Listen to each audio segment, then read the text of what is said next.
Et coucou, c'est Sandeline, j'espère que vous allez bien.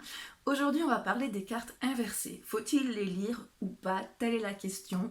On va parler aussi de comment les lire, si il faut les lire. Bref, on répond à ces interrogations. D'abord, je souhaite vous remercier. Vous qui êtes là derrière votre écran, votre fidélité me touche énormément et c'est elle qui me booste pour continuer. Parfois, comme je vous le disais, il y a peu, j'étais un petit peu down, mais je reprends du poil de la bête et c'est grâce à vous. Donc merci d'être là, merci pour votre bienveillance et votre gentillesse. Merci également aux personnes qui nous rejoignent peut-être aujourd'hui, donc bienvenue dans la team. Vous verrez en vous baladant sur ma chaîne que je fais des guidances temporelles, intemporelles, mais surtout, et maintenant ça va devenir surtout ça, des vidéos liées à l'apprentissage du tarot, donc des questions auxquelles on va répondre comme ça, des exercices de tarot qui sont déjà disponibles sur ma chaîne et que vous retrouvez en version papier sur mon site. Voilà, le téléchargement est gratuit, donc vous pouvez aller cliquer sur le lien dans la description, pardon, et vous atterrirez sur une page où vous avez plein de contenus gratuits, et notamment ces exercices de tarot. Vous atterrirez aussi sur la même page, vous pourrez vous inscrire à ma newsletter, ce qui vous permettra non seulement de recevoir les astuces, les informations, les nouveaux contenus gratuits que je mets à votre disposition, mais ça vous permettra aussi de recevoir un lien tout spécial pour télécharger votre carnet de tirage. Donc c'est un carnet de tirage auquel je tiens pour que, en fait, il vous guide dans l'interprétation. C'est pas juste qu'est-ce que veulent dire les cartes, mon interprétation, ce que j'en pense. C'est voilà, c'est vraiment un guide détaillé pour vous guider dans l'interprétation des cartes. Donc j'espère que ça vous plaira, c'est toujours en description. Voilà, et donc, vidéo d'apprentissage, vidéo exotaro et des petites vidéos pour se pencher sur des symboles que l'on peut retrouver dans les cartes, mais de manière intuitive. Attention, on ne va pas faire des cours marginaux, du symbolisme. Si ça vous intéresse, vous pouvez aller voir, mais on va regarder quels sont certains symboles, se pencher dessus, comment ça peut parler, s'intégrer dans la carte et qu'est-ce que du coup ça nous fait déduire. Voilà, ce sera comme ça. Allez, j'ai fait une intro assez longue, donc je vous parle aujourd'hui des cartes inversées. Je vais d'abord vous parler de comment les lire, avant de vous dire les avantages et les inconvénients, parce que je me suis dit, si d'abord je vous convainc ou non de les tirer à l'envers, je ne vais pas vous dire ce que vous devez faire, mais je vais vous présenter ce qui selon moi est en faveur et en défaveur, et puis après vous pourrez faire votre propre déduction. Et si vous vous dites ouais ok je vais les lire à l'envers et puis au final les techniques dites voilà, je me suis dit que c'était à peu près l'équivalent de voilà, tu as un coach sportif qui va te convaincre qu'il faut faire du sport parce que c'est trop bien pour la santé et pour tout ça, toi tu vas dire ouais, et puis après il va te dire bon bah ok maintenant il faut que tu me soulèves 100 kilos de fonte ou que tu me sautes 2 mètres. Ok, j'ai beau être convaincue que je dois absolument faire du sport, je ne peux pas faire ça, ou je ne peux pas en tout cas commencer comme ça. Donc on va commencer par le comment et ensuite est-ce que ça pourrait du coup être quelque chose que vous auriez envie de faire. Alors pourquoi déjà est-ce qu'on pourrait avoir envie de lire les cartes inversées? Souvent on se dit il faut que je lise les cartes inversées sinon je reste un ou une éternelle débutante. Et voilà, on a l'impression aussi peut-être qu'on aura une plus grande palette d'interprétation et donc plus de sens, plus d'informations et que voilà, ça va être super bien. D'accord, on part de ce principe-là et donc comment on fait pour interpréter les cartes à l'envers? Alors la première technique, qui n'est pas de moi mais que je vous présente parce que je la trouve vraiment très bien, c'est celle de Sébastien Michel qui l'explique dans le livre Le théâtre du tarot. Et donc il conseille, ou il préconise en tout cas, de prendre la carte à l'endroit et de rajouter devant chaque carte difficulté à, blocage ou retard pour, incapacité à. Vous pouvez rajouter d'autres mots qui sont dans la même veine. Voilà. Ça peut renvoyer aussi à l'intériorité, donc ça c'est en plus c'est moi qui vous le dis, à des peurs. Donc en gros on va considérer qu'une carte à l'envers indique que son énergie est retenue, voire bloquée. Donc ça, c'est la première technique. La deuxième, c'est celle que j'ai tendance à appliquer, c'est de trouver des antonymes, donc des contraires, des définitions, pardon, de la carte à l'endroit. Donc par exemple, vous allez prendre le 8 de bâton, ça va être rapidité, et bien en antonyme, et bien, on va être sur de la lenteur. Vous allez prendre le 3 de denier, ça va être un esprit d'équipe, à l'inversé, ça va être l'individualité, la justice, on va être à l'endroit donc sur les qualités, l'impartialité, et à l'envers ce sera la partialité, donc l'influençabilité. Pour moi c'est ça, après je panache en fonction des tirages, des positions des cartes, en regardant par rapport avec mon intuition. Et donc ça me mène à la troisième technique, ça va être de considérer le côté ombre de la carte. C'est ce que beaucoup appellent le côté négatif, mais je n'aime pas me positionner de manière manichéenne comme ça avec positif, négatif. Pour moi, il y a côté ombre, côté lumière. Ceci étant dit, comment on interprète le côté ombre d'une carte? Le côté ombre d'une carte, ça va être, selon moi, en tout cas, cette expression reconnaissait avoir les défauts de ses qualités, et vice-versa. Ça va être, donc pour reprendre les mêmes exemples, le 8 de bâton, c'est aller vite. Ben, le défaut, c'est d'aller trop vite, de bâcler. Okay, vous prenez le 3 de denier, on va parler d'esprit d'équipe. Si on va dans le côté ombre du 3 de denier, pardon, ça va être je n'arrive pas à me débrouiller sans équipe, j'ai tendance à laisser les autres faire d'ailleurs. Si on prend la justice, on va parler d'impartialité, côté défaut, ça va être d'être psychorigide. Vous voyez le concept? Et du coup, effectivement, il faut savoir panacher entre ce que je vous disais avant, partir sur les antonymes ou les contraires, ou partir sur les excès, comme ça, parce qu'on en parle aussi, je crois que Sébastien Michel le met aussi dans sa liste, là, difficulté à, blocage pour, et excès de. Et donc, comment on choisit? On regarde par rapport à la cohérence du tirage, toujours. Ça m'amène ensuite à la quatrième technique, qui est un peu du... ça dépend.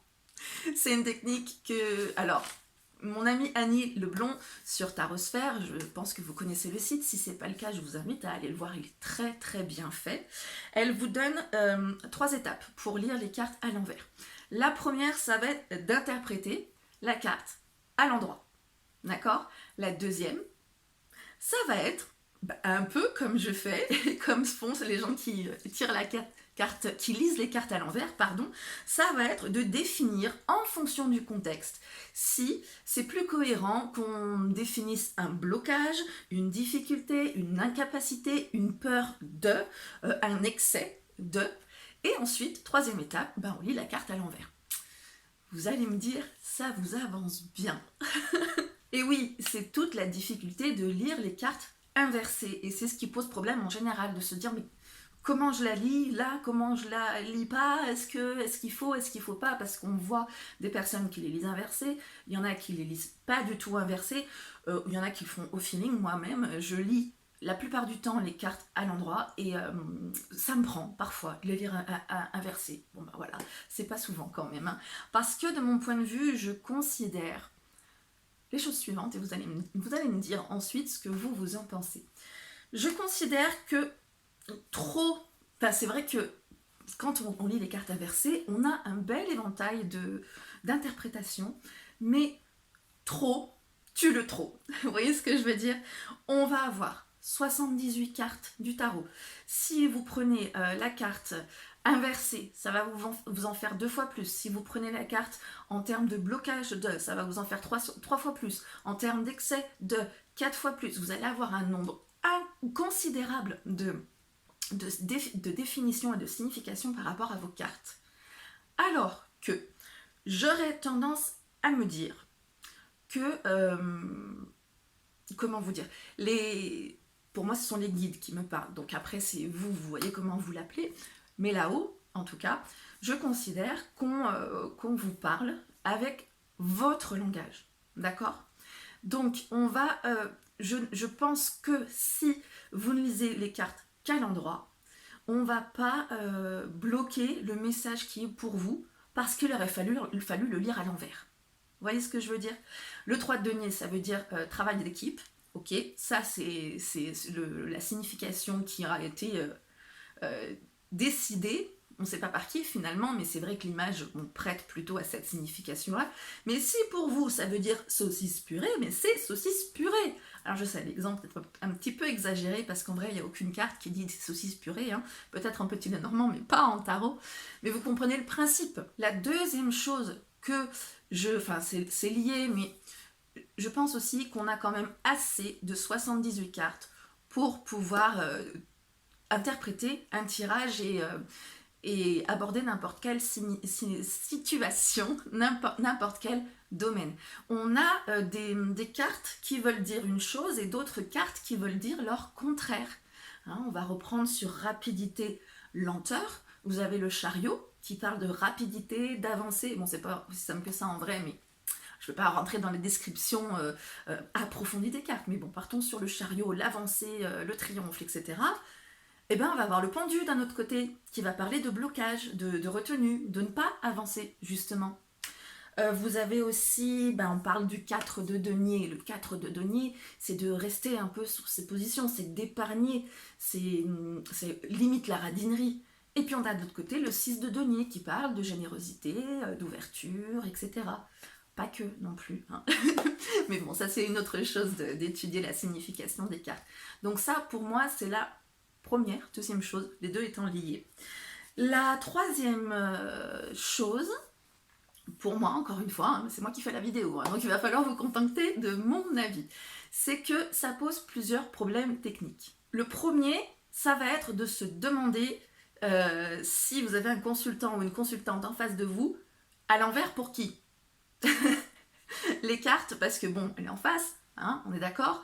Selon comment vous avez décidé de positionner les cartes, voilà, ça va être à l'envers, à l'endroit, mais à un moment donné, la question se pose de qui lit les cartes, qui reçoit le message, voilà. Bon, après ça, il faut bien le définir. On va dire que c'est pas une difficulté majeure. La difficulté que je trouve compliquée, un peu tirée par les cheveux, on va dire, c'est que si vous avez des positions, parce qu'on a toujours un tirage où on va définir ce que veut dire telle ou telle position de telle carte, c'est ce qu'on appelle les conventions, d'accord? Et donc on va, basiquement, on peut définir position pour, position contre, d'accord? On est basique. Vous avez, je ne sais pas quelle question je pourrais vous poser, je n'ai pas préparé à ce point-là, mais mettons qu'en contre, on va vous parler de blocage, le pendu va vous parler de blocage, et si le pendu qui est à l'envers va vous parler de déblocage, donc le blocage, du déblocage, vous voyez, pour moi ça devient un petit peu tiré par les cheveux. Je préfère prendre le pendu à l'endroit, qu'est-ce qui est contre, un blocage. Si c'était qu'est-ce qui est contre, c'est de justement pas le prendre le temps de s'arrêter, etc. Ce serait pas le pendu à l'envers, ce serait, je sais pas moi, le fou. On y va sans réfléchir. Je trouve qu'il y a toujours une carte pour dire ce qu'on a besoin d'entendre. Et comme je vous le disais, les guides, à mon avis, parlent votre langage. D'accord? Les cartes ne sont que des interprètes, mais l'émetteur du message, le message, c'est le même. D'accord? Je rajouterais en dernier argument, si l'on peut dire, parce que vous avez compris que je suis plutôt favorable à lire les cartes à l'endroit, c'est que, alors c'était pas de moi ça, mais quand je l'ai vu, ça m'a percuté d'une manière et ça m'a conforté dans la manière dont je lis les cartes d'ailleurs, c'est à quel moment on lit un livre à l'envers. D'accord? Est-ce que le message change quand le livre est à l'envers? Non, c'est toujours le même message, sauf qu'il faut le lire dans le bon sens, hein, sinon on va avoir du mal. Est-ce qu'un seul symbole a été créé pour être lu à l'envers? Vous voyez? Est-ce qu'on écrit un livre en prévoyant qu'il va être lu à l'envers? Voilà. Mon opinion, c'est qu'il n'est pas nécessaire de lire les cartes à l'envers ou les cartes inversées. Après, je comprends tout à fait les personnes qui lisent les cartes inversées. Effectivement, on voit certaines personnes comme le grand Sébastien Michel qui fait des tirages, vous irez voir sur sa chaîne YouTube, qui sont très très pertinents en considérant les cartes inversées. Mais je connais aussi des personnes qui ont des tirages très très pertinents en ayant des cartes que à l'endroit. Donc je pense qu'il est surtout question d'une histoire d'intuition et de ressenti, voilà, de ça vous tente ou ça vous tente pas. C'est un peu comme pour tout en fait dans les cartes. La seule règle, c'est qu'il n'y en a pas, c'est que vous faites comme vous le sentez. Je vous rappelle que les cartes, je vais peut-être choquer certaines personnes en disant ça, ce ne sont que des bouts de carton. Oui, ce ne sont que des bouts de carton qui sont précieux, effectivement, pour moi c'est un objet sacré, les cartes, mais ce n'est qu'un support, un support du message entre, donc les guides pour moi, ou peu importe, et vous. Ça peut être des bouts de cailloux, comme les runes, ça peut être une boule de cristal, ça peut être des allumettes, ça peut être des pierres, ça peut être plein de choses.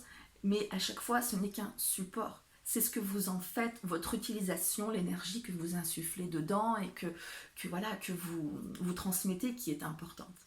D'accord? Donc toujours l'intention, l'intuition, le ressenti qui est primordial. J'espère que cette vidéo vous aura aidé à vous positionner dans le schmilblick de est-ce que je lis les cartes inversées ou pas. Dites-moi ce qu'il en est en commentaire. Si vous avez des questions à ce sujet, posez-les-moi aussi en commentaire. Je réponds à tous les commentaires et vous pouvez m'écrire un mail bien sûr, mais en commentaire c'est toujours mieux parce que les autres personnes peuvent voir les réponses et peuvent aussi apporter leurs réponses parce que je ne détiens absolument pas la vérité.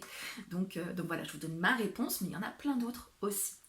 Je vous rappelle qu'il serait bien de vous abonner si ce n'est pas déjà fait pour pouvoir recevoir les notifications des prochaines vidéos. Je vous rappelle aussi cette histoire de carnet de tirage. Je vous jure, il est pas mal. Donc si vous voulez l'avoir, c'est en description. Vous allez cliquer sur le lien contenu gratuit et vous aurez, en plus de ce carnet de tirage après inscription sur la newsletter, plein de contenus gratuits qui ne demandent pas cette inscription. Voilà. Je vous souhaite une très très belle journée, soirée, semaine, week-end, peu importe quand vous regardez la vidéo. Je vous fais plein de bisous et je vous dis à très bientôt.